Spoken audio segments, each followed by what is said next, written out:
international approach. Many of you have this already. You can order it on Amazon and on wherever you can find it. But there's also all of the previous lectures. There's already 7 lectures up, lectures 1 through 6, and lecture 6 has got lecture 6 part 2 as well. That is already up, and we've already dealt with almost all of the evidence. This is a class that has to do with the logical evidence, objective evidence for the validity of the Jewish tradition. I'm an attorney, and I'm doing all this because I see that there's maybe 10 people here that are completely new in this course that I've never seen before. So it's a little, it's good to see new people, but it's kind of like a midway introduction after we've been through about 8 hours of lectures. So I'm just telling a bit about me. I'm an attorney in the state of California and in the country of Israel. And again, I'm not going to be able to review everything that we've touched, so you might have some things that are missing as we move forward. But again, on the Noahide Academy.org, all of these lectures are available up to where we are at today. So with that, Rabbi Peretz, I think we can start today's lecture. Okay, so we're gonna start in a moment, and we. Hold on a second, Rabbi. Don't start it yet because I'm having an issue with my Okay, PowerPoint. Give me 1 second. okay, Came out of the window. Okay, let me do the screen share. Give me 1 second here.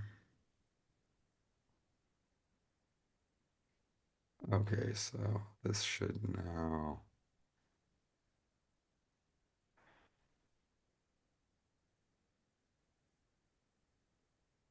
Okay, can everybody see there we go. okay, Okay, everybody. So as we said, welcome to today's lecture. Today, this is lecture 7. It's actually the 8th lecture because we turned lecture 6 into 2 parts. And today we're going to be talking about the oral law. This is a very, very, very important lecture having to do with really the fundamentals of understanding the Jewish law and the Jewish Torah. So the Torah was given together, written and oral law together. This is the Jewish position. And we really have to understand the divine instructions that accompanied the written Torah at Mount Sinai. So, the way it's viewed in Judaism is that these are two inseparable halves of one whole. As we'll see, as we're starting to go through the evidence here, is that it's completely impossible for there to be a written law without this oral teaching for many, many reasons. We're going to go through and explain why. But what Judaism teaches is that at Mount Sinai, and again, all the evidence for the written Torah and much of the oral was already presented in the previous 6 lectures. But it's the Jewish contention that the 5 books of Moses, Genesis, Exodus, Leviticus, Numbers, and Deuteronomy, along with these 5 books that were given together at Mount Sinai, the oral law that provides specific instructions for implementing these commandments were given at the same time as well. So, this lecture and this chapter also in the book explores the purpose, the nature, and the transmission of the oral law, and some common questions that arise about the oral law and its authenticity. So, first and foremost, we have to understand that there is a universal need for oral instruction. This is not something that is unique to Judaism. And again, I know some of you guys here are new, so anybody who has a question, you can write it here in the chat, or you can do the hand raise thing, or unmute yourself and pop in if you need to. We are open for asking questions so long as that they are on topic. So if anybody has a question that's on topic, feel free to interrupt and ask. So, as I was stating, there is a universal need for oral instruction with everything. Any written document, whether it's secular, whether it's religious, there is an oral teaching needed in order to understand that. Think, for example, even this PowerPoint presentation that you're looking at some point in time, every one of us here was instructed in what the characters are of the English alphabet, right? We were taught which sounds correspond to which letters. So you're able to read what's here on the screen, right? Only through some type of oral instruction that precedes what we're learning now, are we able to decipher these letters? Imagine, for example, that you were the last person left on planet Earth, and all you had in front of you was the Chinese characters, that Chinese alphabet. That's all you had. You didn't have anything else to explain to you what these characters are. If this was the case, even a million years wouldn't be enough to learn Chinese. Because at some point in time, you need some type of preliminary instruction in order to understand what these characters are, in order for you to decipher them. So this is really not an idea that's unique to Judaism, having to have some kind of preliminary oral instruction in order to understand what comes after. Now, why really is there such skepticism about the oral law? You know, most people, a lot of people, most of the planet, even, especially if we're going to consider Christians and Muslims that accept the five books of Moses and accept the historical validity of the revelation at Sinai, even when we count all these people together, there's a very, very broad consensus about the written law, about the Torah being given at Mount Sinai, about the book of Genesis, about the book of Exodus, right? These are things that are taught in schools all over the world. Many religions incorporate from it. So there isn't a very big group of people. I mean, there are people that say, "Oh no, human beings wrote this." But overall, if we look at the world, most people accept the written Torah, even across multiple religions. But when it comes to the oral law, we see that even within Judaism itself, there is a lot of people that are skeptics and tend to state things that the rabbis added things, they invented things. The Torah doesn't actually say that. Why are you doing these commandments this way? This is interpretation, and so on. So we see that there is a very, very big skepticism regarding the oral law. And I think it's interesting because it's not for lack of evidence. Whoever has been here since the beginning and remembers the lectures three, four, five, many of the evidence provided for the authenticity of the Torah in these previous lectures actually comes from the oral law. If you recall almost the entire lecture about the things that Chazal knew about nature, about the fish in the sea, about the animals, about the lunar cycle, almost all of this evidence actually comes from the oral law. So it's not that there's a lack of evidence. So we have to ask the question, why is it that there is such a opposition to the oral law? And in my experience, what I've seen, at least among the Jewish community, because within the Jewish community, there's a lot of traditional people that will say, you know, they see a Torah and they'll kiss the Torah, and we believe in the Torah, and Moses gave the Torah. But the moment you talk to them about the details of the Sabbath laws, they say, oh, no, no, no, no, no. Rabbis added this, they made this up, they did all this, right? So what is really happening here? So what I've seen from my experience is that the oral law is, which is actually the bulk of the Torah, as we will see, is much more specific and much more difficult to live by and implement. And that is where we really start getting a lot of the pushback, because the oral law, the written Torah, is very general and broad.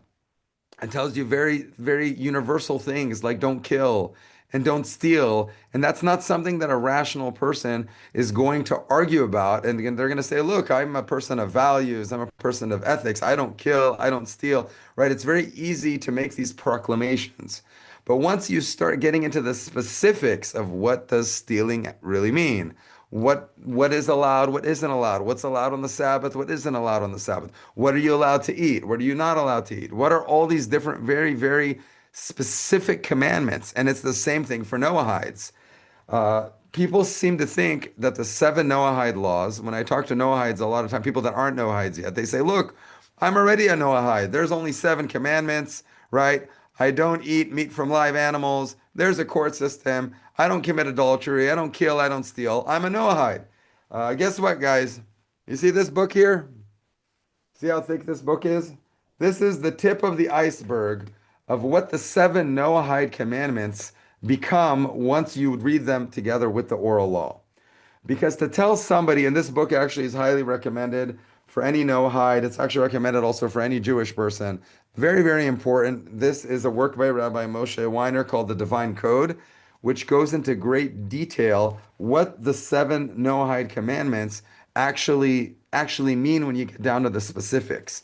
And we'll see that even don't kill and don't steal, without getting into specifics, has very, very little meaning.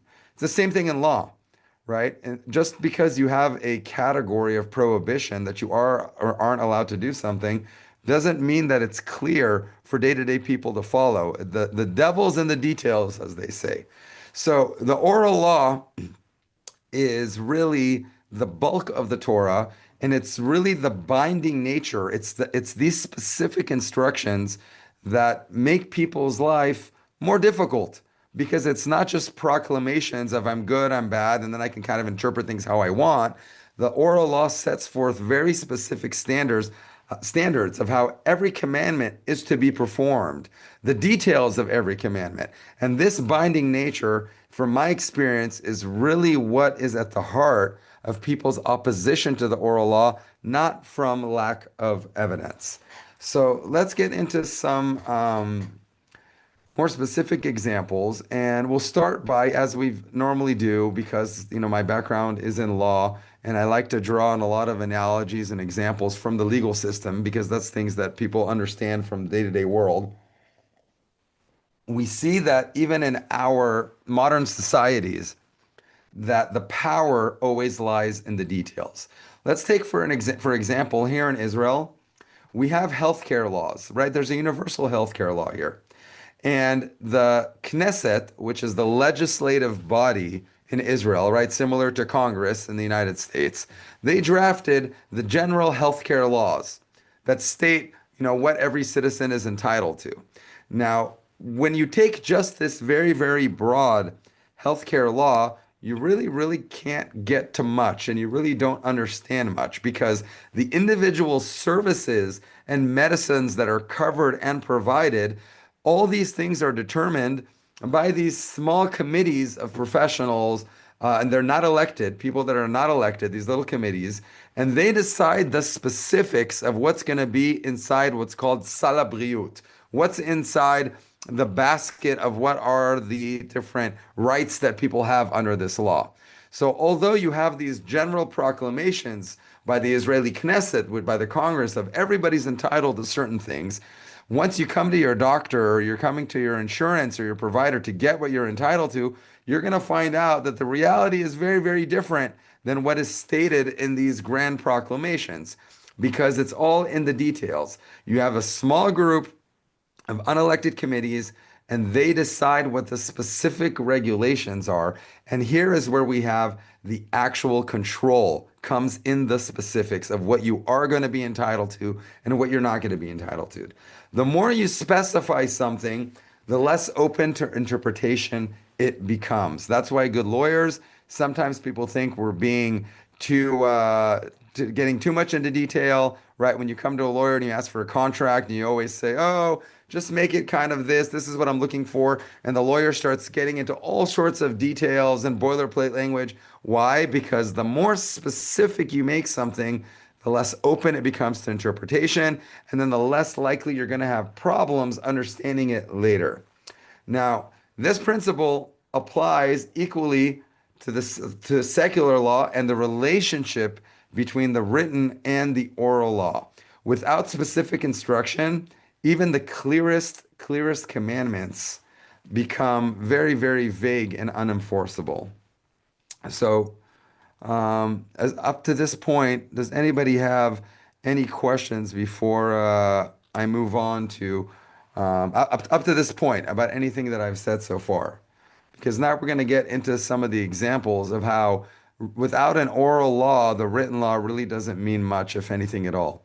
So before I move on, does anybody have any questions about anything I've discussed up to this point?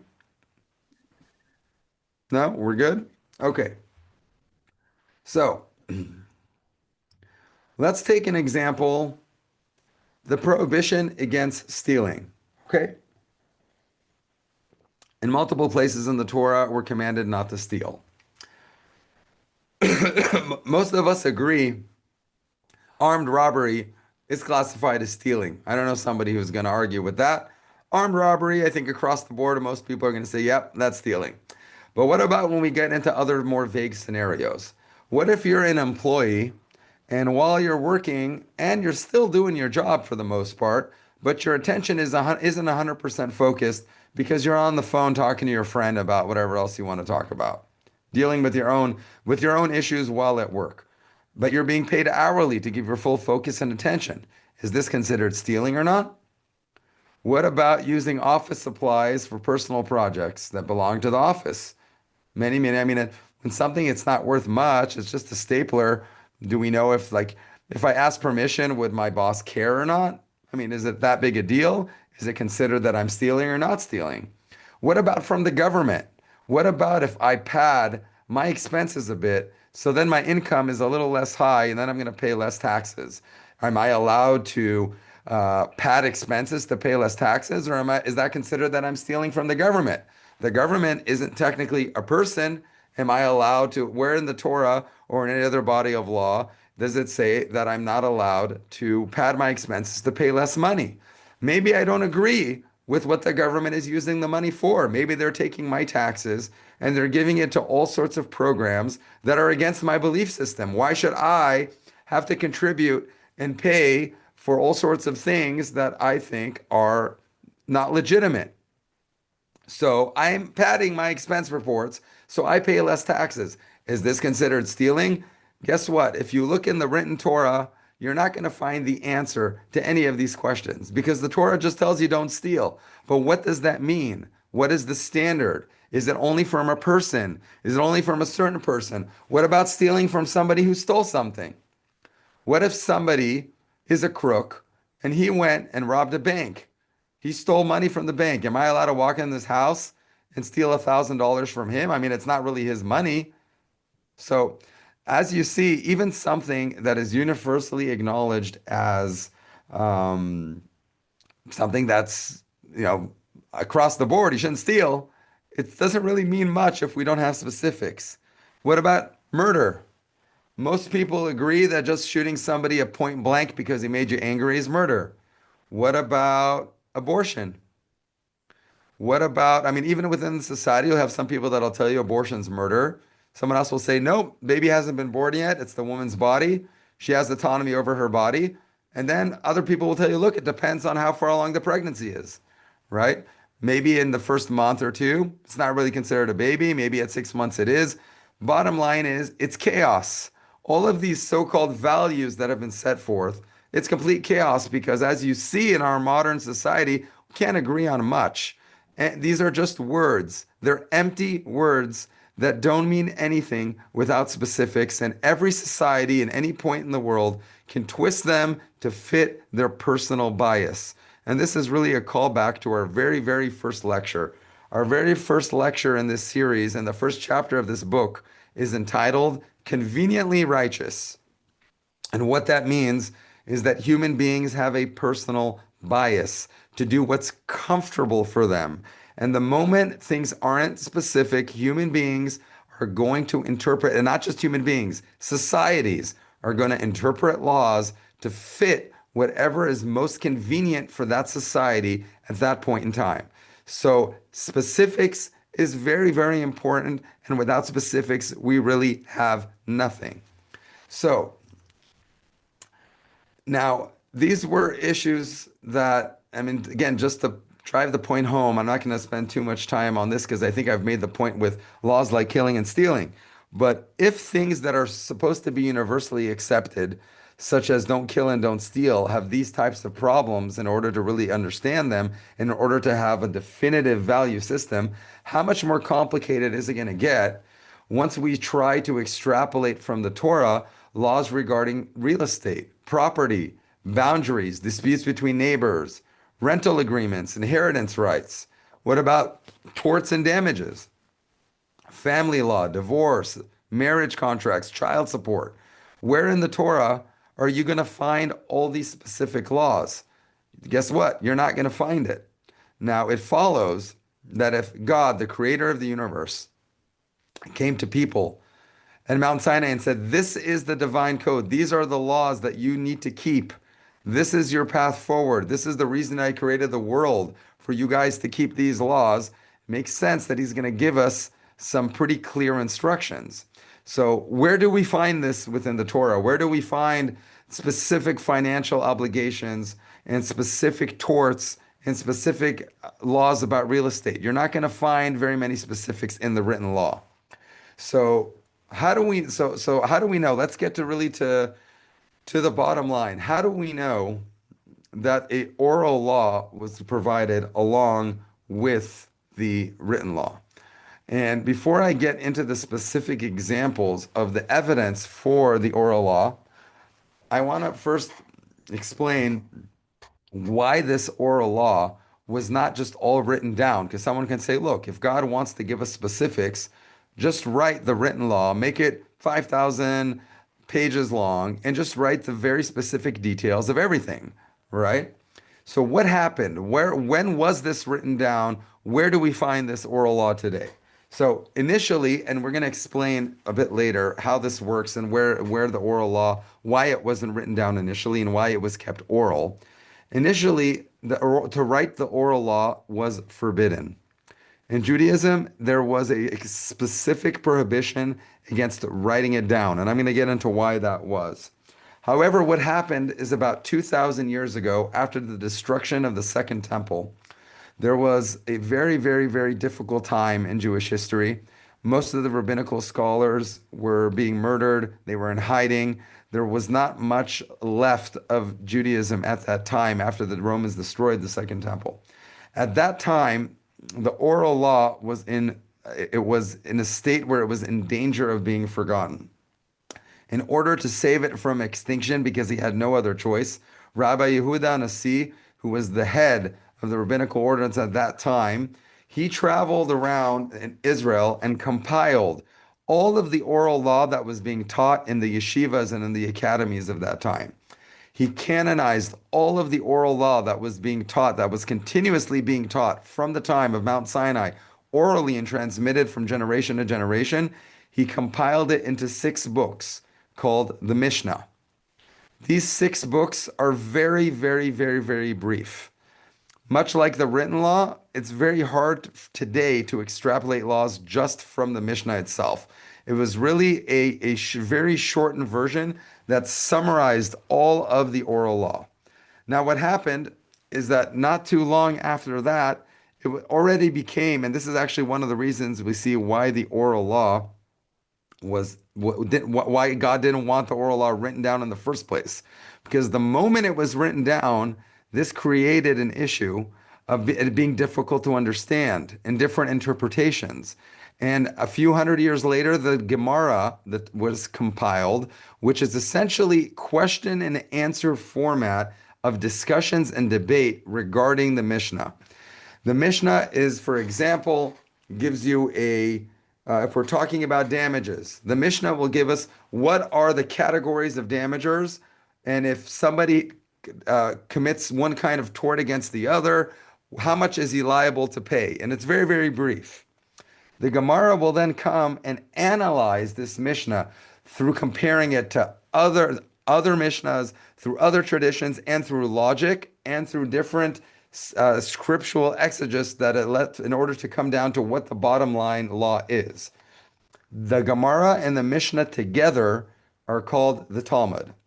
Now, anybody who sits and learns Talmud, this is a very, very, very difficult, in-depth analysis. Every single possible scenario is examined in every issue. That's really what the bulk of studying Torah is. When you hear Jewish people talk about Torah study, the bulk of Torah study really comes from this in-depth analysis of the Talmud.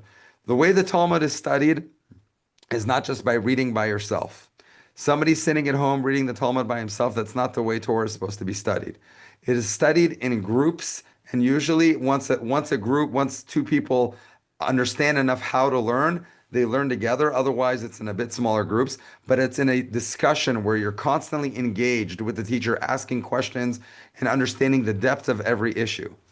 For example, now you know what? Let's hold off on this example because I want to get more into the evidence and I'm going to actually come back to this example. I don't want to overwhelm you guys with Talmudic examples, but this is just so you understand when we say today the oral law, where is the oral law found? The oral law is found in the Mishnah and in the Gemara, which together is called the Talmud. And this is the bulk of the law that was given together at Mount Sinai with the written Torah. Now, the question that we really need to ask is first and foremost, there's going to be there's a lot of questions that arise from here, but I want to focus on question number one because we really need to first prove that this bulk of evidence, that this bulk of law was given along with the written Torah. So, question number one, what evidence exists that God gave an oral law? So, as we said, it's not for lack of evidence that people usually have an issue with this, but once we start looking at it into detail, you can see that it's impossible that an oral law does not exist, and you can see that from the written law itself. So, simple logic. First and foremost, the written law actually states in Leviticus, these are the laws and ordinances and the Torahs in Hebrew, the Torahs in plural, which God gave to the children of Israel through the hand of Moses. So first and foremost, you have a site where the Torah talks about the Torahs, and this is what we understand to be the Torah, the written and the oral law. Now, the first issue is punctuation. If I go back to this previous, you see this Torah scroll, this picture that you guys see up here. A Torah scroll is written without punctuation. There is no punctuation within the Hebrew Torah. Now, when we start reading through the Torah, there are many words in Hebrew that could have the same meaning spelled identically, but with different punctuation. As you see at the bottom, if you guys see these Hebrew words written at the bottom that I added here to this PowerPoint slide, these two words are chalav and chelev. Chalav means milk, and chelev is a type of animal fat. These are the exact same letters. And even when you read it within the context of a sentence, you have absolutely no way of knowing if it says, thou shalt not eat chelev, you have no idea if it says, thou shalt not eat milk or thou shalt not eat animal fat. It's exactly the same letters, spelled exactly the same way, and in the same context, it could mean either one. Meaning that the only way we even know how to read the written Torah is because we have an oral tradition of how it is punctuated. I'll give you guys another example. In the Torah, when we talk about purity laws, there are times of the month where a man and a woman are allowed to be together. A husband and wife are allowed to be together. There's specific laws about when a woman is pure and when she's impure after she's been through her menstrual cycle. There's also specific laws about after a woman gives birth, how long she needs to wait before she can go to a mikveh, which is a ritual bath, to become pure, and then she's allowed again to commence marital relations with her husband. In the Torah, the Torah states specifically that when a woman gives birth to a female baby, she is impure, and then the word is shvu'aim. Now, this word shvu'aim can be spelled with or without a vav. In the Torah, it's spelled without. It's spelled without a vav, meaning that same exact word, depending on how you punctuate it, can mean 2 weeks or it could mean 70. It could be read shiv'im, and it could also be read shvu'aim. It's the same letters in the same context. Without an oral tradition, you have absolutely no way on planet Earth to know whether the Torah means 70 or 2 weeks, because it's exactly the same word. Not only that, when you say the word 70, this could be 70 seconds, this could be 70 days, this could be 70 months, this could be 70 years, right? It just says 70. We know through oral tradition how to correctly read the written law and how it is to be punctuated. So everybody knows that what it's written there is shvu'aim, meaning it is 2 weeks. Now, anybody who wants to say, look, I accept the written Torah as the word of God, and I want to live only by the written Torah. And the rabbis interpreted all sorts of things how they wanted, and I don't believe in the oral law.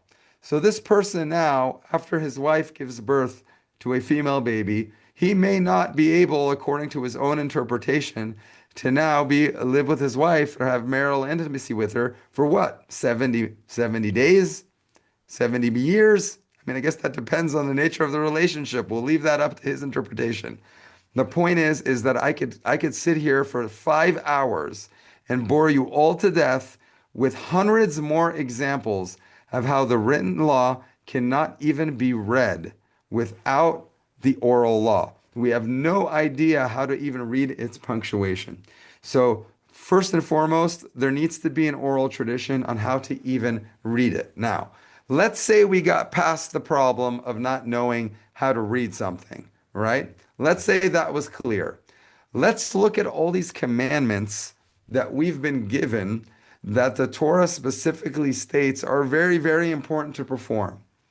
Circumcision, which everybody in the world knows about circumcision, and everybody knows where circumcision is performed, right?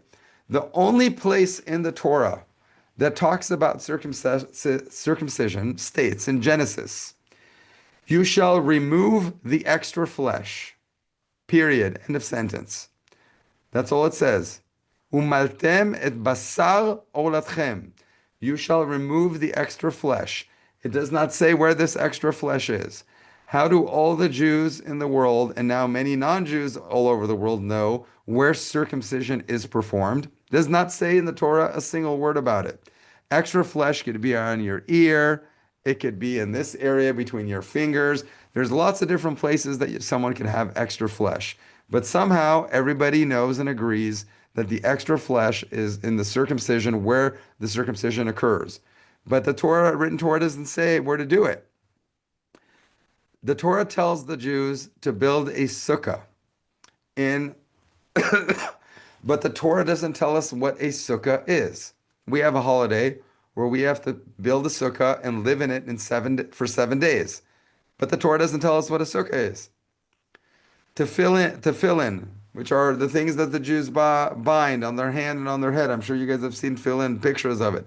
We're commanded to put on tefillin every day. You know what the Torah says about tefillin? You shall bind them as a sign on your arm and on your head. No other specifics are provided. So what are we supposed to bind? What's supposed to be written on them? What color are they supposed to be?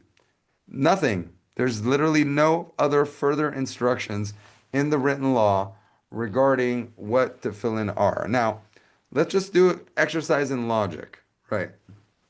The Torah, whoever reads through the 5 books of Moses knows how many times and how important all these different commandments that were given and how the Jews are commanded that these are commandments for all their generations and all their dwelling places. And be careful lest you forget these commandments over and over again.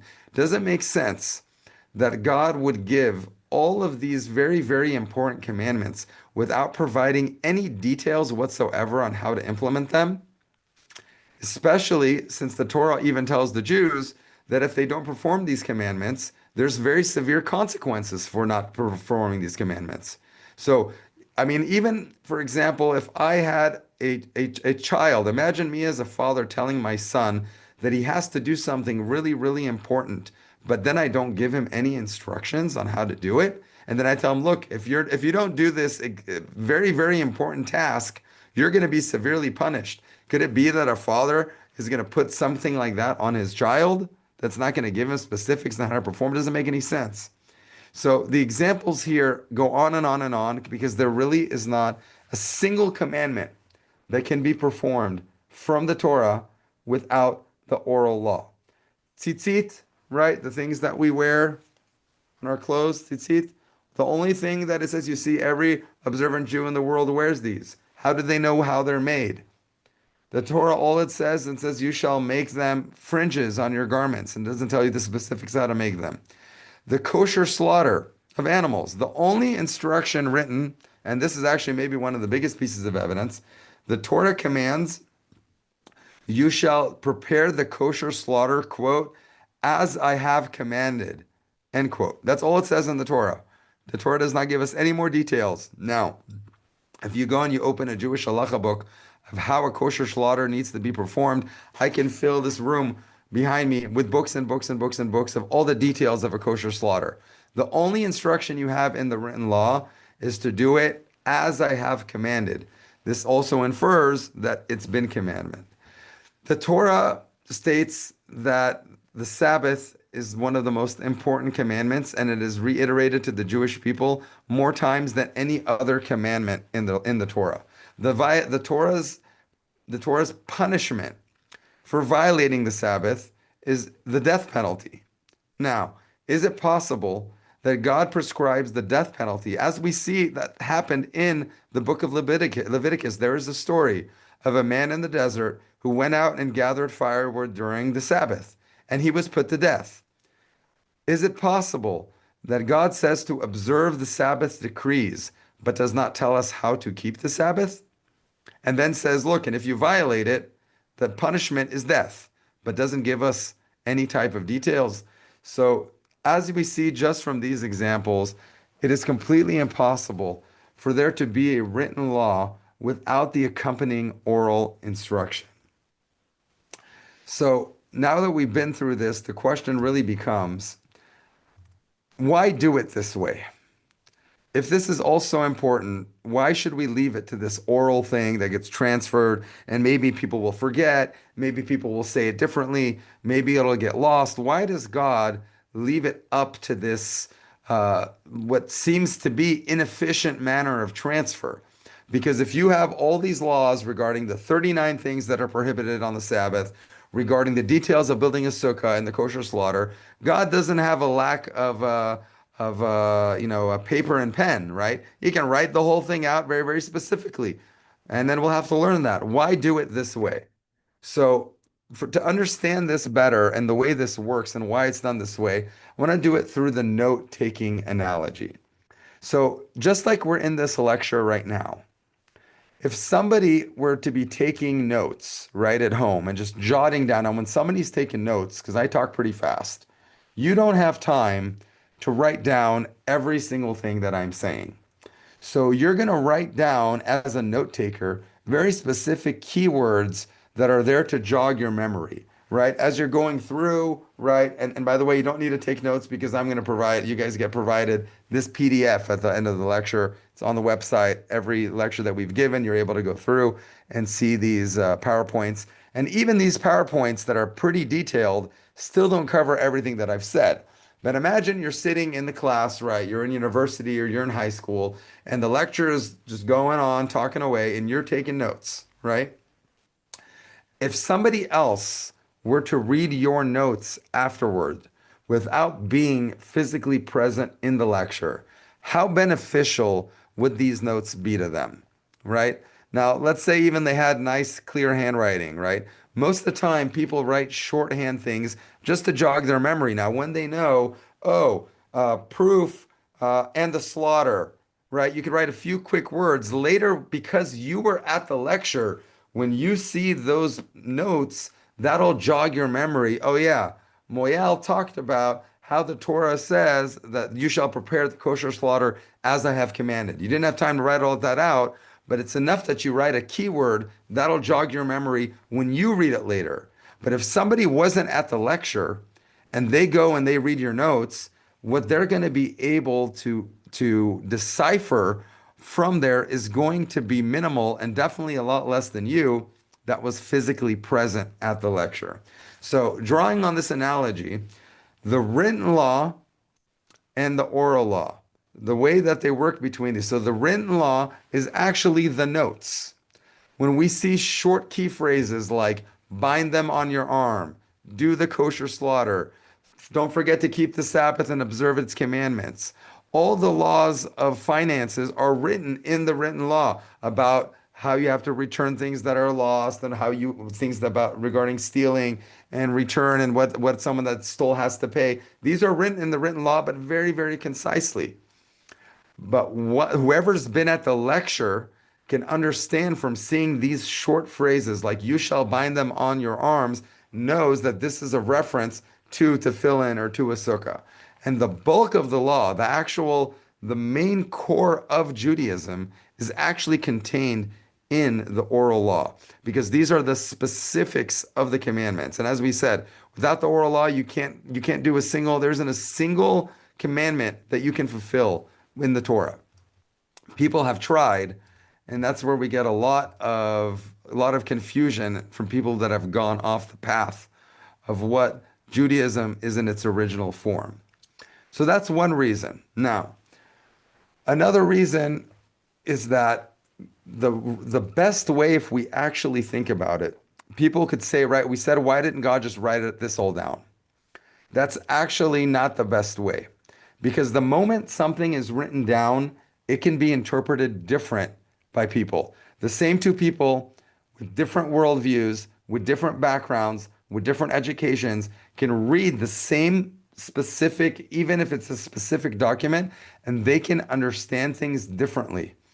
And it's enough that if all we have is a written document and people are reading and understanding it differently, you're going to have very, very, very different understandings of what the law is. So the reason that God wanted this done in an oral way is that every single generation would have to learn together in front of a teacher. And that is the best way, not to just learn on by yourself, not to learn on a book, is to sit and be able to clarify and ask questions.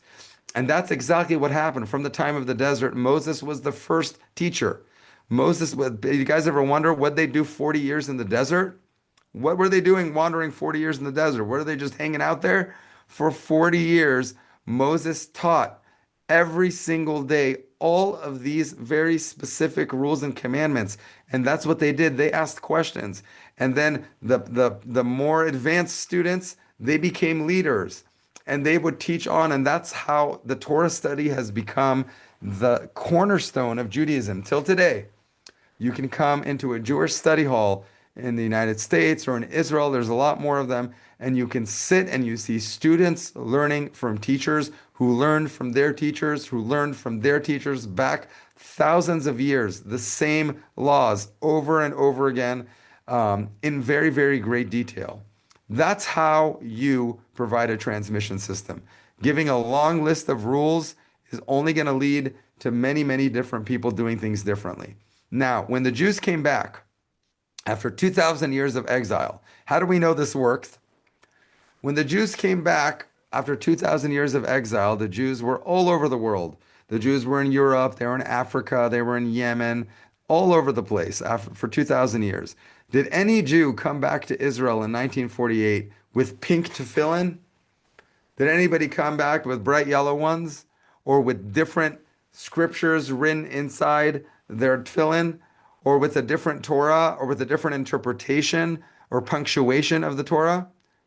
We see that the Jews came back with even the Yemenites that were isolated from the rest of the Jews came back with the same exact commandments because the system works. It is a system that forced every generation to orally sit and learn these things in front of a teacher. So that's really the reason, one of the main reasons. Another reason is because God wanted this to remain somewhat of an exclusive club. Now, take for example, the written law. Since the written law was written down, the Torah, what have the rest of the nations of the world done with the written law? It's been translated into Greek. It's been translated into every other language on the planet. It's been distorted. It's been taken out of context. Muslims have taken it and interpreted it however they want. Christianity has taken the Hebrew verses of the Torah and in some places completely misrepresented them, and in some places completely mistranslated them, and in some cases it's intentional. For example, the word the virgin will give birth, which is the basis in scripture for the virgin birth. Any child in third grade in Israel, if you let them read the passage, knows that the passage does not say virgin. The Hebrew word for virgin is betulah. The word used in the prophet is ne'ara. There is no place in the Torah where that word means virgin. But in order to fit it into their doctrine, the prophet was translated as a virgin will give birth. There is no basis in any Hebrew translation on any planet that the word alma is translated as a virgin. It just simply doesn't exist. But that this is what happened with the written Torah. Because it was readily available to the nations, it was translated, it was distorted, and it was put into its own narrative. The Jews wished to avoid this with the oral law, and that's why they held on to writing it down for as long as possible. That's the second reason. Now, let's see how, from the moment it was written down, how did we keep this going? Now, this is actually a good place to stop for questions. I've given you guys a ton of information because we're charging on through here.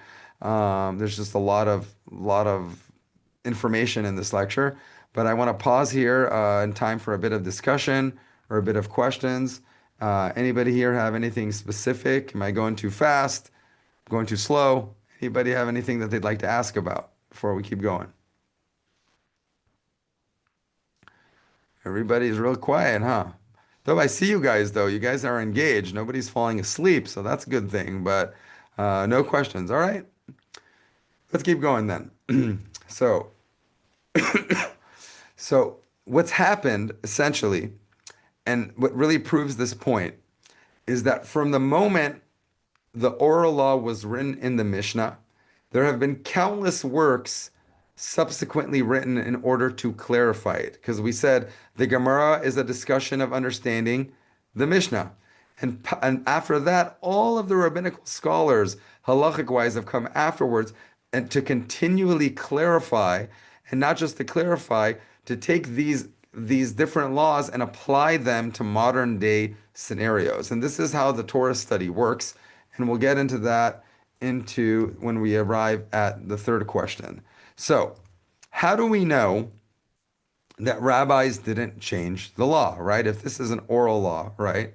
How do we know that rabbis just simply didn't come along and make up their own laws along the way, right? Not unheard of, not something that is illogical to think maybe somebody added a law, maybe they took one away, maybe they interpreted it in a way that actually changed it from what God originally intended.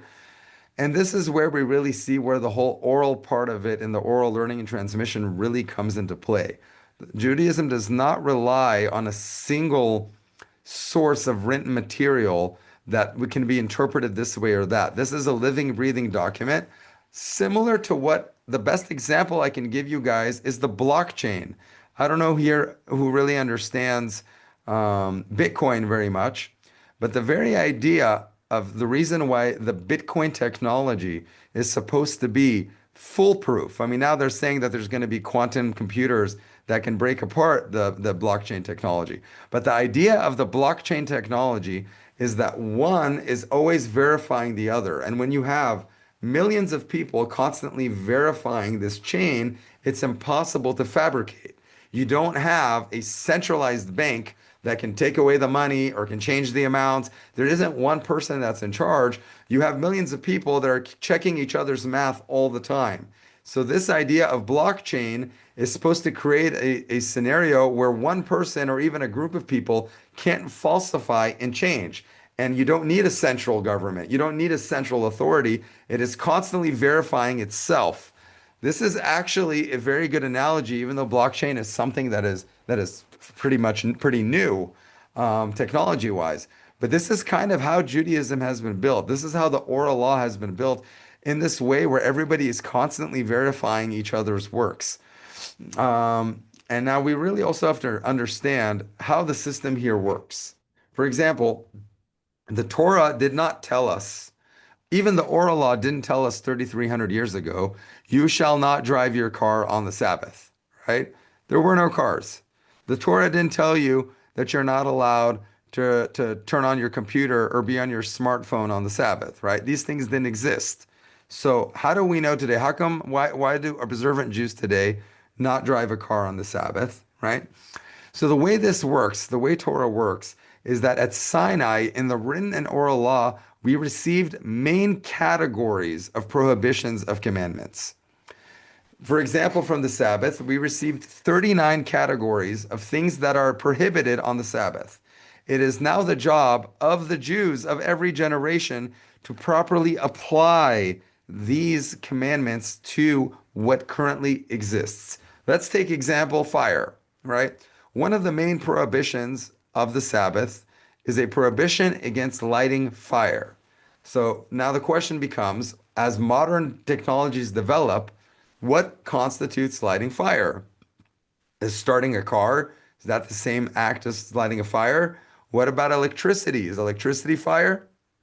What if I turn on an electric oven? What about a phone? Right? What about a light switch? These are all answering these questions is the job of the Torah scholars of every generation. So that's why the Torah is a living, breathing document that is constantly being reapplied to new scenarios. And this is exactly what God wants. This is what the Torah and the oral Torah talks about. He wants this living, breathing extension. And when it comes down to the source, it's the same. There is not much difference. For example, lighting a fire like they used to with rocks or from a candle wick from one to the other, when you get down to it, there's little difference between that and what happens when you ignite a car's ignition system. There's really no difference. So there is no discrepancy among the halachic authorities that when somebody takes the key and turns the ignition and the spark that happens in order to ignite, right, the engine, it's the same exact act as lighting a fire. Now, things get a bit different when we start talking about electricity, electric cars. There's things that are rabbinical prohibitions. I can't get into all the very different specifics of how halacha works, but we have very, very specific categories that have been handed down from generation to generation. And toiling and understanding this living, breathing extension has really been the job of every Jew to learn and understand and teach this. The same thing applies to Noahides. Noahides have a commandment to learn their commandments. It's not enough to just say, I'm a good person and I don't kill and I don't steal, and that's the end of it. Every Gentile of the world has enormous, enormous reward in the world to come from studying his commandments. Why? Because when a person sits and studies his commandments, he is connecting himself spiritually to what the divine wisdom is. When I'm sitting and starting to understand what does this mean to the depth, I am connecting with infinite godly wisdom, and I'm elevating myself above the material and physical world. For example, there is an entire chapter here on euthanasia, right? Is that considered murder? Assisted suicide, right? This is something that dates all the way back. If you go into the Torah, in the book of Samuel, we have a situation where King Saul actually asks a soldier to help him commit suicide before the Philistines capture him. But today we know that euthanasia, if somebody just is suffering and they go and they ask somebody to end their life, this is a very, very serious crime in Torah. If somebody goes and ends someone's life, even if they're suffering, the person who killed himself is liable for murder, and the person who assisted him is liable for murder. But how does that fit in? How does that fit in with what happened with King Saul? So these are things, these are commandments that have to do with murder, which is one of the Noahide prohibitions, which is it is incumbent and commanded to every non-Jew to learn these things into the depth. Why? That's how you're connecting with not what we think makes sense, not what we like, not what we want, with what the divine wisdom is. And this is a very high form of spirituality. People think that spirituality is just to sit with candles and meditate and pray to God. No, no, no, no. This is also can be very spiritual. But spirituality is really connecting the logic and connecting and making my thought process subservient, first of all, to understand what the divine logic is. We see that the world is created with immense, immense, immense chokhmah, with amazing intelligence that there is in this creation. This creation is a product of God's divine wisdom, and He's provided us in the written and oral law a small glimpse into His wisdom. and to what he believes is moral and immoral. And it's not even about morality. Sometimes it's just about justice, about what's right in monetary issues. There are certain situations where you might not think that you need to pay money back. But the Torah will tell you, you absolutely need to pay. And there are situations where you might feel, you know what? I should give this money back. And the Torah says, no. In this situation, you're not allowed to give the money back to this person because I'm putting aside what I think makes sense and connecting to what the divine wisdom is. Now, what happens now, as we asked, how do we know rabbis didn't change anything? We talked about this blockchain analogy, but the Torah in Deuteronomy specifically also says, you shall not deviate from the word that they will tell you, right or left. When there is a discrepancy or there is a disagreement about rabbinical sages, within the rabbinical sages, we have clear instructions on how to proceed forward. For example, the majority decision is binding. So there's many times where within Torah law you have a dissenting opinion, but in the end, when there's a majority, that's now what the law is, and that's the law that needs to be implemented. Just like today, if the Supreme Court hands down a law, and there was seven judges that ruled one way and three judges that dissented, you can't say, oh, you know what, I'm going to follow what the dissenting judges opinions are, right? I'm going to go do in practice in my day-to-day life, I'm going to follow what the dissenting opinion is. No, if it's a criminal issue, you'll be stopped and charged with a crime, and the fact that there's three Supreme Court judges that agree with your interpretation of the law, it's not going to help you. Why? Because the majority rules, and that's what the law of the land is now. It's the same principle with deciphering the oral law, and these are very, very complicated discussions. And many. Hold on a second. There's someone here coming in. Um, am I missing a question down here? Oh no, just comments. Okay. So, moving on to the next, and as we stated, this is very similar to modern legal systems. I don't think I need to really delve into this more, but it's the same idea how in a democratic legal system, you have the legislative branch, right? They write what the laws are, and then the courts interpret those laws consistent with legislative intent. The Torah system is similar. Of course, the Torah system predated this. So we can see that much of the system today is built on these same ideas that were innovative at the time of when the written oral law were being passed from generation to generation. Now, it is impossible for rabbis to invent laws of their own, impossible for them to delete existing ones, because this is all constantly being studied in this blockchain type of environment. And history has shown us that anybody attempting to change the Torah laws has been met with fierce opposition from both sages and the masses. Even slight changes, slight variations are always met with very, very, very, very big oppositions. And we see this also with different religions that have branched out from Judaism and attempted to change the laws. How do we know that it wasn't forgotten and then somebody made it up and added it in later? For this, I will refer all of you back to our historical transmission lecture. We did an entire lecture, which is Divine Indications, chapter 6, part 2, where we did the whole analogy of the Holocaust Commemoration Society. And we talked in detail about how the transmission system went from generation to generation to generation. So that really will answer the question about how do we know that things were not a product of a broken telephone situation. This is at least an hour lecture on its own. Anybody who has this question, I refer you to that lecture where we deal in detail of how the Torah system is set up in a way to transfer in a foolproof way from generation to generation, similar to the Holocaust Commemoration Society in our analogy. And the last question that we posed, and that's where I think we're going to stop for today because I could keep going on this topic for a while, but I don't want to overwhelm with information, even though I probably have already overwhelmed. If this is the case and things are so clear and it's been passed from generation to generation, and we have all of these different types of rules of how things are supposed to be, why is it then that we have rabbis that disagree? We have different rabbinical disagreements, and there are certain rulings where you can choose to practice this way or that way.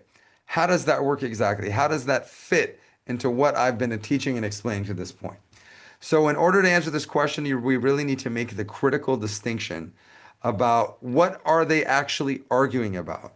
And all of these disagreements, almost all of them, there's a few minor places where there could be some deviations from this rule, but in general, the disagreement is almost never about what is the law that was given at Mount Sinai. It is how to apply the given law at Mount Sinai. Meaning, you will not find any Torah sage that says that there is 38 instead of 39 prohibitions on the Sabbath, and that you are allowed to light a fire on the Sabbath. You're not going to find an opinion like that. You are going to find a discrepancy between applying that. There are people who believe, there are rabbinical sages in our latter generations that have arrived that the idea that electricity, for example, is not close enough to fire to be considered fire, and it is therefore only a rabbinical prohibition to turn on certain types of electricity, like a fluorescent. Fluorescent doesn't work like fire the way those old light bulbs do, that have the wires that actually start almost a mini fire inside the light bulb. Fluorescent is based on a chemical reaction.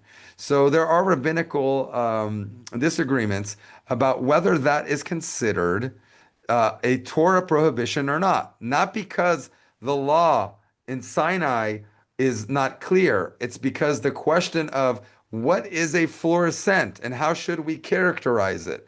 That's where the rabbinical disagreement comes in. Should this fluorescent be considered like you're lighting a fire, or is it different enough that where it doesn't count as lighting a fire? And within this, now we have rabbinical ordinances, things I don't want to get into today, but that's really the nature of the disagreement, is how to apply certain things. Um, Similar to secular courts, you can have different rulings in different courts that apply the Constitution differently, but that doesn't mean that they're arguing about the fact that the Constitution states that there needs to be equality, right? You're supposed to have equality under certain provisions, and one law can rule that this is subject to that and one is not. That's really where it comes in. But as we stated, we have built-in resolution that when it comes down to it, we go after the majority of opinions. And that's really where you're going to have an issue. And that's why people sometimes latch on to this and they say, oh, this rabbi says this rabbi says that. Nobody knows anything. The moment you get into deeper and you start understanding, you see that the level of detail and scrutiny and effort that's been put into this analysis is beyond any type of study that you've seen anywhere in the secular world. Anybody who studies Rabbi Ovadia Yosef's books on halacha is blown away at the intense detail and the thousands of books that he will go through in order to back up a single halachic answer. We're talking about something like a computer mind that's able to look at thousands of different rulings in order to come to something that we now take for granted as simple after he did this work. But the level of detail and specificity is really outstanding. And again, I highly, highly recommend. This book is on the tip of the iceberg, but anybody who wants to understand, and I'm not selling this book. I don't get any money from this book because I've done almost like almost an infomercial for this book today. I have nothing to do with this book. I'm just telling you guys, any Noahide who wants to understand the seven laws a lot to the beginning, this is the best book out there that I've seen that really, really puts things. I mean, I've been learning this book myself, and I'm learning a lot of new things also. And the depth and the clarity is really outstanding. Very, very important book to get started on what the seven laws are in depth. So to sum up today, um, we have really the unity of the written and oral law, right? Both were received together at Sinai. They're transmitted orally until the time of the Mishnah when it was written down, and afterwards the Gemara, and afterwards rabbinical commentaries that come to continually elucidate. It's about the different discrepancies are about how to apply the current Torah laws to new situations that are up and coming in the world, new technologies that have been developed. It is continuously studied and throughout history. That's why the Jews have been called Am HaSefer, the nation of the book. That's really what the main purpose of Jews in the world is, to sit and study this round the clock. There is actually a prohibition called bitul Torah. Many people don't know this, but there is a prohibition against wasting time and not learning. Things in an orthodox view of Torah and in a scholarly and Torah thought, there is the idea of wasting your time when you could be studying Torah is a very grievous sin in itself. For somebody who has the ability to sit and connect to the divine wisdom and learn these laws, to sit around watching Netflix in Judaism is a sin in itself, because God did not put us on this planet to waste our time. We're supposed to be doing everything we can to learn in detail, to connect to to God, and to teach. And now I'm not saying a person doesn't need a break. I'm not saying a person shouldn't go out with his family and take a walk in nature and enjoy. That's all fine. But when we've come to a society where a person goes to work and comes home, and then in the evening he just wants to, relax and watch a movie and have a drink and listen to music. This is not Torah thought. In Torah thought, you will see that people that are inside the living the Torah life, everything is around study, setting times for study. Even people that work around the clock, they have times in the morning and in the evening dedicated a few hours a day to study, because that's really what brings us closer to God, is understanding what God's judgment is on every issue, and then it becomes part of us. So our discussion questions, again, you don't need to write this down because this will be uploaded to the Noahide Academy. Here they are. You guys can jot them down here. You'll see them. They're going to be uploaded to the website. Here's a few discussion questions on the first one. Just explain the note-taking analogy as it applies to the written law and the oral law. Provide three examples of how the written law cannot be understood without an oral tradition. And then the third question is a bit more open-ended. Why, in your opinion, is the written Torah almost universally accepted, but the oral law frequently challenged? Any questions today? I think that's good for today. Hold on, I think I have a written question to come in here. Let's see. Question. Are non-Jews allowed to study the Torah and holy books heard that we are forbidden? Okay, so the question is of what are non-Jews allowed to study? This is a very, very broad topic that's also taken up in this book. What I'll tell you is, in general, all the laws that are related to what the seven Noahide laws, those ones are not only allowed, are encouraged, and it is a very, very big commandment and mitzvah with very big reward for any non-Jew to study his commandments. There's enough in those commandments to keep you all busy for the rest of your lives, I can assure you. Now, on top of that, the entire written law, as far as the five books of Moses and the prophets, those are also permitted to be studied, because those have to do with how a person becomes, how a non-Jew understands and comes closer to God by understanding what the basic written law is, what the story of Israel is, what the role in the world is, and of the prophets. We're also allowed, non-Jews are allowed to study in depth with basic commentary, like Rashi, who explains the basic meaning of the words.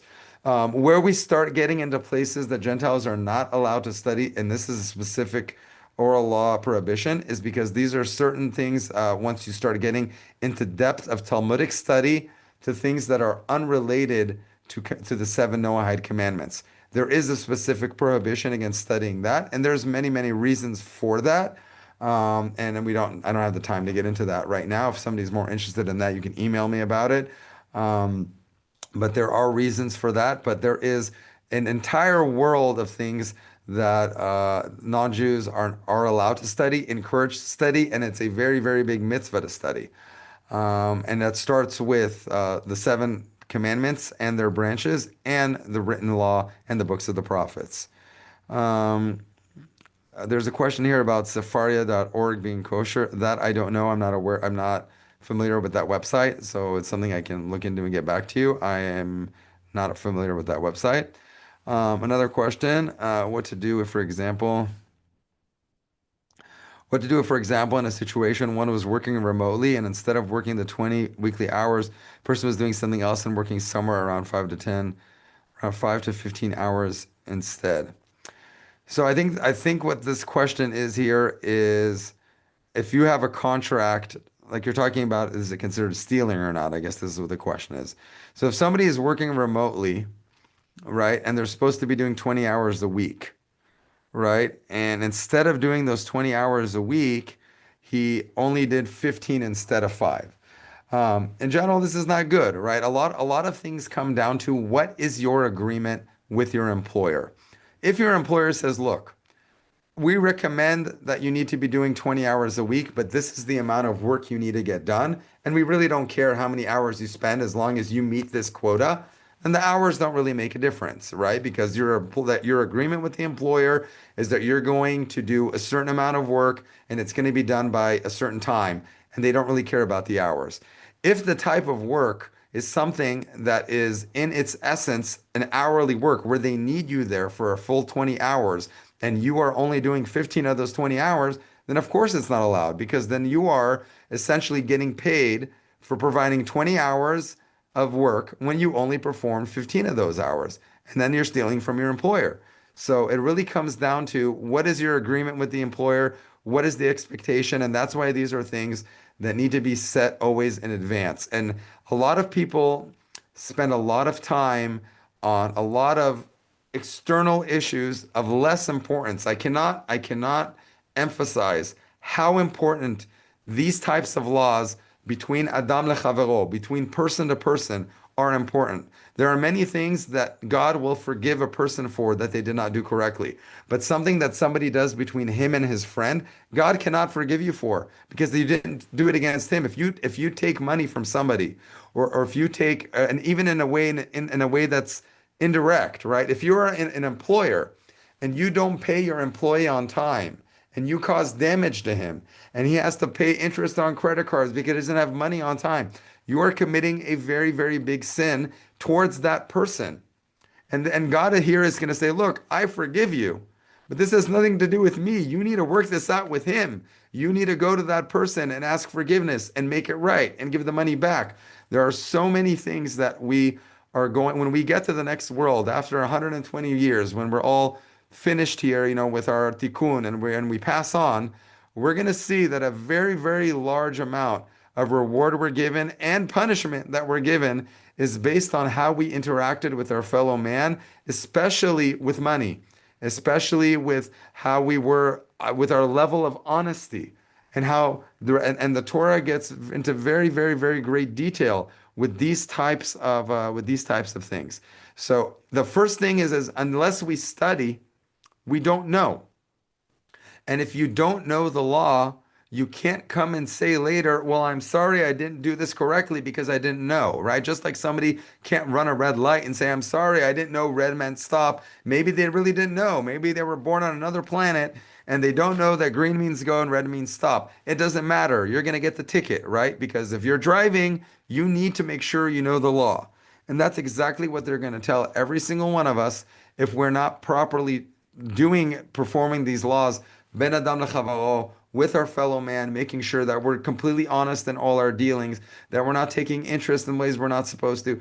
If a lack of the law, a lack of knowledge is not going to be a successful argument because we need to study. And if we don't study and we don't know, then there's no way we can implement the law correctly. Because what I think makes sense is not necessarily what the law is. And that's why the oral law is so important. It's the specificity, right? Like we talked about when we started this lecture. Don't kill, don't steal. It all sounds very nice. It means nothing. It literally means nothing without specifics. And it is our job as Jews, our jobs as Gentiles to study what our specific laws are so that we can perform them in the way that God has commanded to bring us closer to God and to make sure that we're doing things correctly and judging our fellow man correctly with justice. Because there is nothing bigger, that it's stated on the generation of the flood that all of the horrible things that they did before God brought the flood upon them, it says, "Vatimale haaretz chamas." Their final judgment, the fact that they were all wiped out besides Noah and his sons, came on theft. From all the horrible things they did to one another, the fact that they were dishonest and they stole from one another, that is what sealed their judgment, was theft. So there are so many important things, and luckily we have today, we have books, we have the Noahide Academy. We have to spend time and really invest in studying and learning these things. And I'm not just talking to you guys, I'm talking to myself. This is what the Jews and a community, for example, where I live in Ramat Bet Shemesh, this is a community that does not have bars. This is a community that does not have entertainment centers of plays or sitting around and listening to music halls or sitting around and going to movies. This does not exist here because a person has a family, they have work, and every moment that they have spare time is sitting and in study halls because that is what our essence is. We don't have this nonsense here, sitting around and watching movies of Rambo and killing 300 people. He's shooting at everybody, everybody's shooting at him, nobody hits him, and he's killing thousands of people. Things are exploding in the background. We don't waste our time with this nonsense because this is time squandered. God has given us a set of time in the world. He's given us a certain amount of breaths of air. And when we take this breath of air, instead of studying and coming closer to Him and filling the world with light and His knowledge, we're sitting around and watching Rambo blow things up. This is a sin in itself because we're wasting our lives. This is really what it comes down to. And in the Messianic age, what does it say? What is the Messianic age? People are waiting for the Messiah. I think a lot of people that aren't used to studying are going to be very bored in the Messianic age because the Messianic age says, "Umele'ah haaretz dat Hashem, ke'mayim amechasim et hayam." Just like water covers the earth, the knowledge of God will cover the earth. Meaning that all of this wasted time is no longer going to exist because everyone's going to be thirsty to learn these laws in depth. Whoever's here now, before this has started, we're spending this time right now to study and learn and grow. And this is the most important things in life. And not to waste our time. Don't waste your lives, right? Don't waste your time. Time is more valuable than anything. Let me see if there's any other questions here.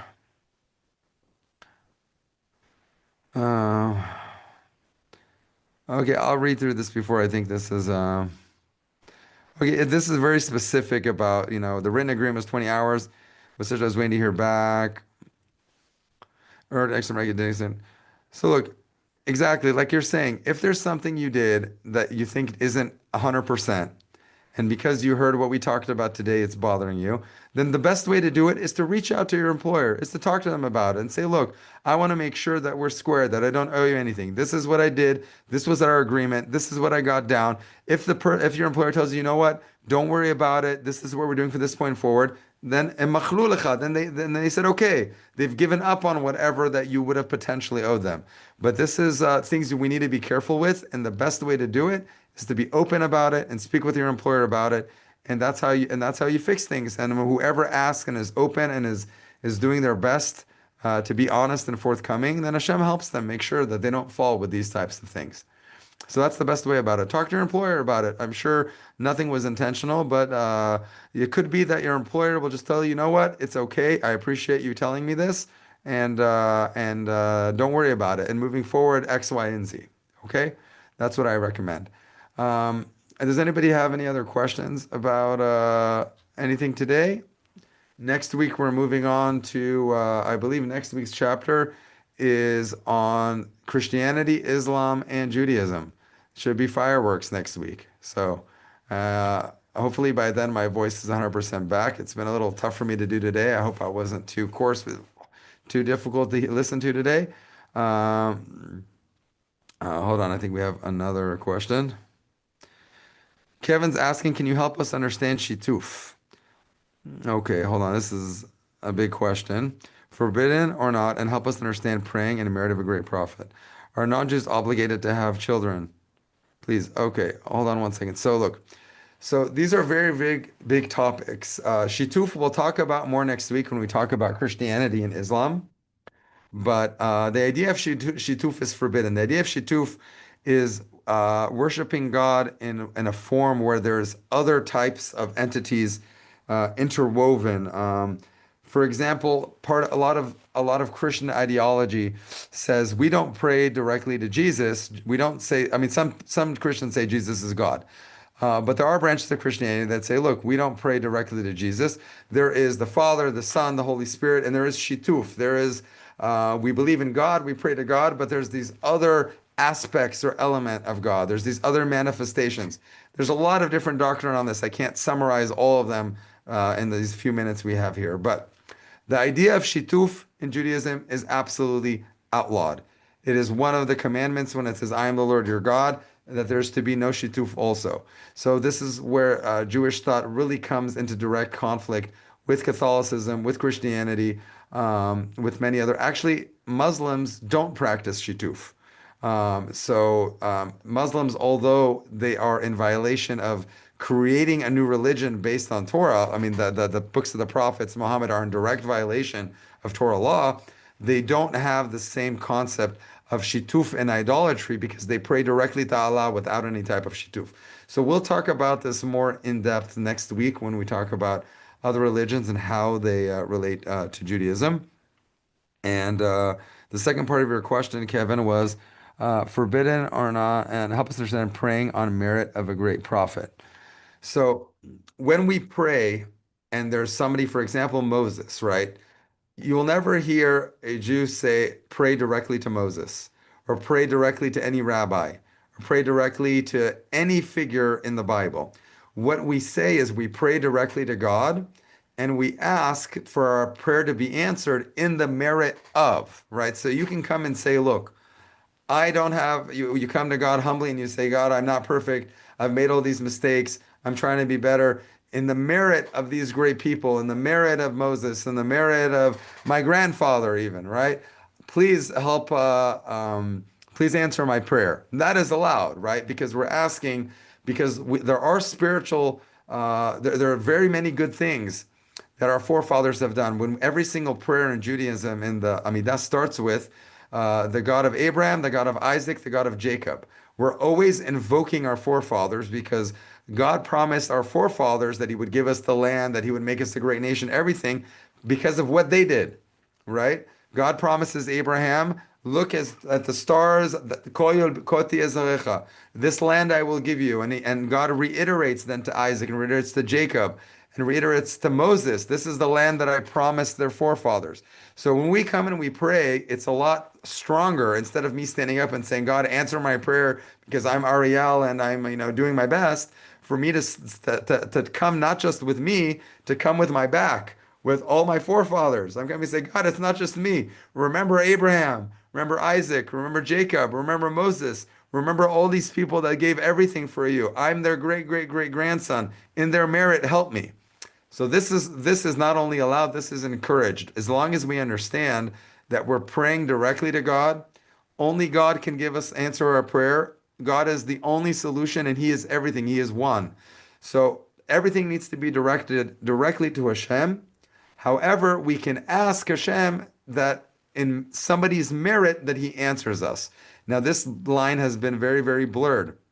There's a lot of people who come or they go to the graves, and this has happened even within Judaism throughout generations, where people get mixed up and they go and they ask directly at the grave of a sage for help. This is problematic already. So the prayer is always directly to God in the merit of a prophet. There's a question here: are non-Jews obligated to have children? I don't. I believe that they are. I don't ask me on that 100%. I actually did just read this chapter in here the other day, but I don't want to say 100% because for some reason it's escaping me at this moment. The level of if the commandment of pu'uvu, and I think it does fall under certain commandments because, like we said, the seven commandments they are subcategories. Rabbi Moshe Peretz, if you're here and you can hear this, maybe you can help answer this question. I believe that the ruling that I read is that they are obligated, but I'm not sure what the source and type of obligation is. What Um, was the question? What was the question? Rabbi Moshe, I read in the Vine Code, the question is, are non-Jews obligated to have children? And I remember it's tachat, אז אני זוכר שזה תחת כל מה שהם צריכים לעשות ליישב את העולם, נכון. והכרתי שיש להם חובה לעשות את זה, אבל אני לא זוכר במאה אחוז. So the ruling is Yeshuv Olam, in order to settle the world, a Noachide is definitely advised to have children, to get married and to have children, even though this is not a strict obligation, and it is for a Jew where he is obligated to get married and have a boy and a girl to fulfill the commandment of Paru Huvu, to be fruitful and multiply. For Noachide is not a obligation, that it means that it's not sanctioned by Torah. There is no negative points on it, but he's definitely As a a reward for doing it. yes, he definitely has a big Yes. reward for doing it by the Torah, by Hashem to get married and to have children in a proper context. He can get advice with a rabbi for family planning and so forth. So thank you, Rabbi Peretz. And that's kind of what I was alluding to, that it is something that it's not on the level of requirement. Like if you don't do it, it's a negative thing that you've transgressed. But it is extremely, extremely, extremely highly advised because this is an enormous source of merit. So there are different things that you'll see when you start studying the divine code and the seven commandments in detail, that there are certain things that are absolutely forbidden. There are certain things that you absolutely have to do. And then there are certain things that there is great reward for, but there's not going to be a punishment or repercussions if not done. So there's lots of different things that this just needs to be studied. So having children is such a important thing that it's almost to the level of a necessity, but it is not something that is absolutely required. But it is a very, very big mitzvah and a very great reward. Part of this is also connection to God. Do you understand that when we raise a family, when we have children and raise their family, we're becoming more like God? Because God is a power that just gives and gives and gives and gives. Now, when we are only receiving, right, human beings take all the time. Once we get married and we have children, we are now practicing giving, taking care of our family, taking care of the wife, taking care of our children. We are becoming a spiritual force of giving and kindness rather than what our natural instinct is just to take. So it's also a very, very part of the development of a human being to enter into marriage and to have a family. And same thing with the wife. She's getting married not just for her own selfish wants or needs. She's taking care of her husband. She's taking care of her children, and that's how we come closer to God by performing acts that are similar to Him. Um, I think that I've answered all the questions down here in writing. Anything else for today? If anybody has any other questions or comments, otherwise, I will see you all next week. Thank you, Rabbi. Thank you. Rabbi, what? I have a question. Thank Sure, you. Naftali. What is the price of the book? Oh, this I don't know. This you have to go on Amazon or whatever. I don't know where. What country are you in? Yep. Oh, you turned your mic back off, so I can hear you, Sorry, Naftali. the Judaism. Judaism. Oh, are you talking about my book or about this book?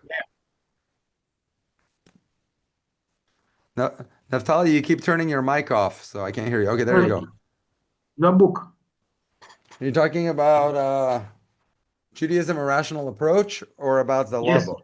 Oh, my book? yes, yes, It yes. depends on online where you find it. It's usually about 20 bucks. Some places are like 18, $19. Some places are like $22. So that's the range. I'm not sure if Amazon delivers to whatever country you're in, but where are you? What country? Okay, I'm in Kenya, but I always request a friend to buy for me from UK. Oh, so in the UK, it's somewhere around 20 pounds. It's available in the UK at the Lehman's. So if you search the name of the book and United Kingdom, it'll come up online and in stores where your friend can get it there. Okay, because I About purchased 20, some about books. 20 pounds usually. All right. I did purchase some books from UK, so I might request for that one also. I think Uh, that's why I want to Great. know the price. Excellent. Okay. Thank you. All right. Thank you.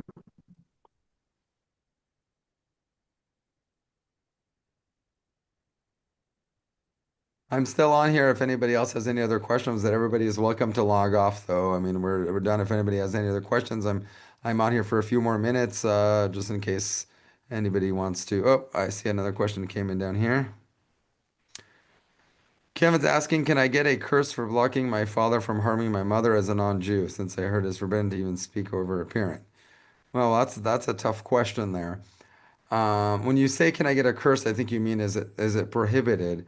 Um, I don't think that it is. No, it's definitely not prohibited to stop father from physically harming the mother, because you are essentially stepping in to stop violence, right? So you are allowed to step in, but this can only be to the extent of stopping, which means let's say father is really getting angry and losing it, and he's starting to hit the mother. So you are allowed to step in just for the sake of trying to stop it, but you're not allowed to physically harm or attack a person's flesh, especially, I mean, we're not really supposed to attack anybody, but there is a very grave prohibition for a child physically hurting or causing to bleed his own parent. But if it's a situation of just getting in the way and stopping, trying to stop the situation, giving your mother, the mother, time to get to a different place or to get away, so it's definitely okay and okay to stop the situation. The problem really becomes a son can't go and physically fight and go on offense and beat up his father in order to stop the mother. So it's really a difficult situation. That's kind of like what the Torah perspective is. The best thing is to, obviously alert authorities, call police if you need to, or do whatever you can to stop it from happening without physically assaulting the father. That's kind of the best I can do without knowing more facts of the situation. Um, Thank you very much. Tons of information, but we'll process it. Thank you. Thank you, Chaim.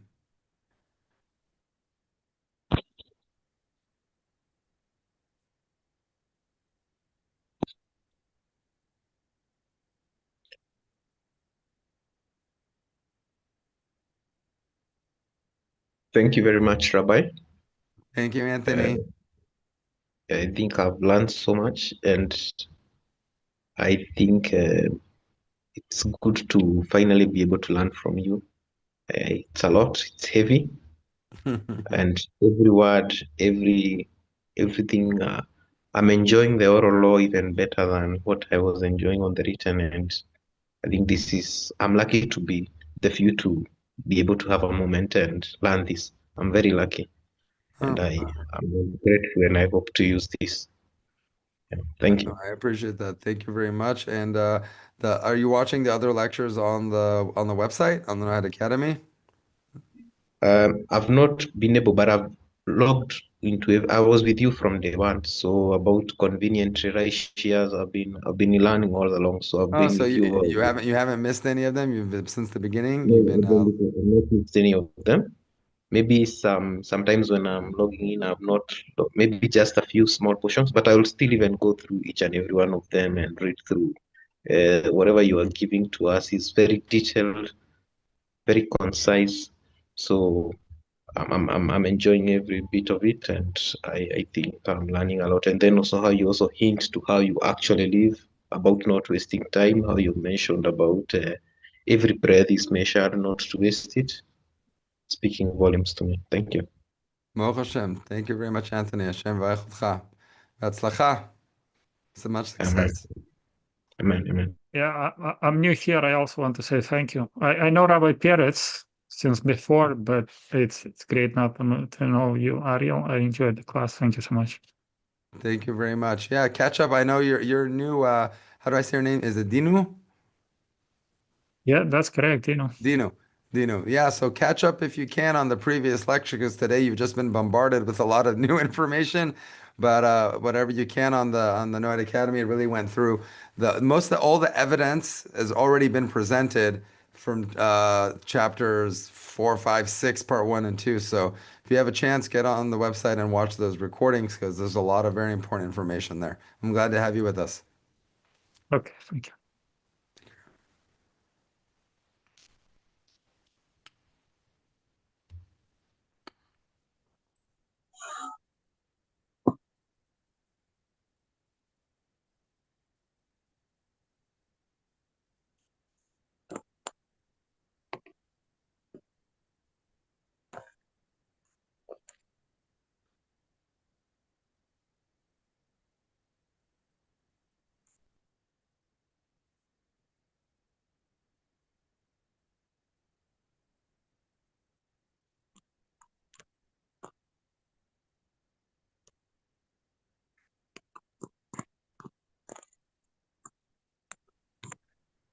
Does anybody else have any other questions, or I'm gonna log off?